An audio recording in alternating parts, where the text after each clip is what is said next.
The economic upswing in Nyatike is luring children as young as 8 years old to the now bustling mining town about 40 kilometers from Migori County. It's a toxic toil that sees scores of children work on pockets of open cast mines where the use of child labor has become common practice. Nilianza kufanya hii kazi nikiwa na miaka 10. Sasa niko na miaka 13. Tukitoka hapa tunasikia maumivu huko kwa joint. Tunasikia. This the reality of gold refiners, retailers and consumers who in turn profit from unlawful child labor.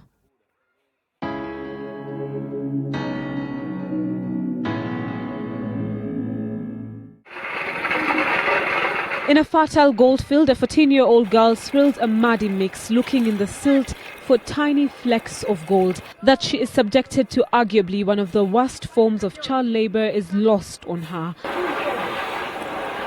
She is only conscious of the need to survive. Tuko watoto wawili. Mmoja ako kwa darasa la 4.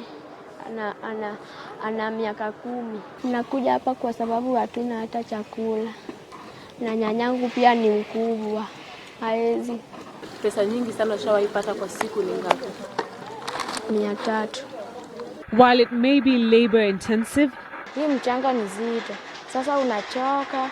Unaweza hata kuchelewa kwenda shule. Wendi kwa sababu umechoka.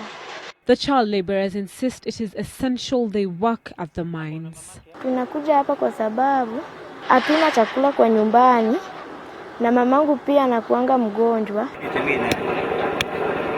They haul and crush heavy bags of gold ore into powder, and they process gold using toxic mercury, handling it with their bare hands, breathing in poisonous mercury fumes when it is banned. They work without safety gear or supervision, yet their wages do not reflect the value of their work. Kipeleka kwa moto, saa zingine hautoi. Inaibaki hapo kwa moto. Hapo ni shida, upati hela. Siku hiyo unaweza kwenda nyumbani. Kama imekuwa point moja tunapata 170. We found no evidence that authorities are doing nearly enough to eliminate child labor in the mines. In fact, locals are accepting of the situation, arguing that the children have no option but to work.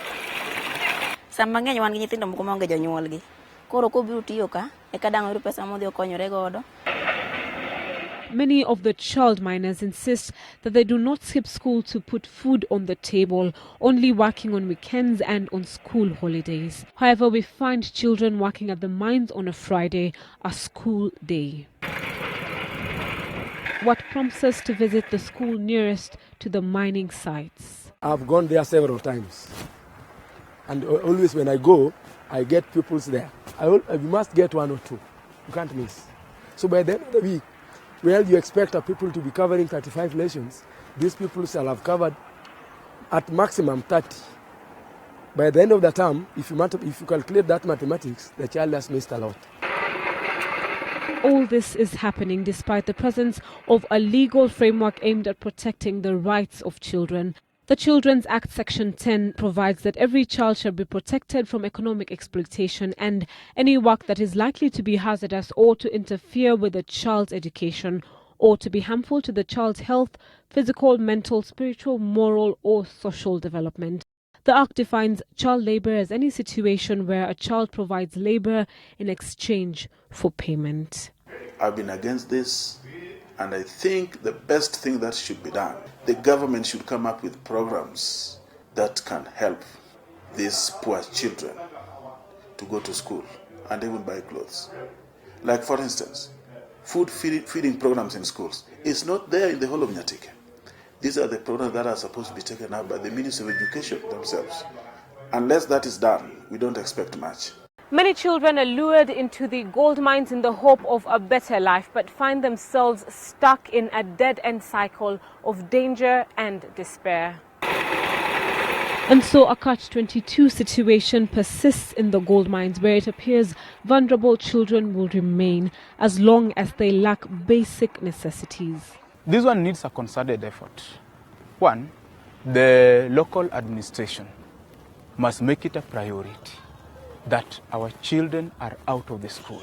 Two, the education sector, headed by the DEO and the head teachers and even the principal, should also make it a concerted effort that as we all sit together, we make sure that our children are flushed out of the mining sites. But this 13-year-old girl, just like many other children, continues to pay a high price, risking her health and her life in exchange for a bag of rocks, what will ultimately see her carry the burden for her elderly grandmother and brother.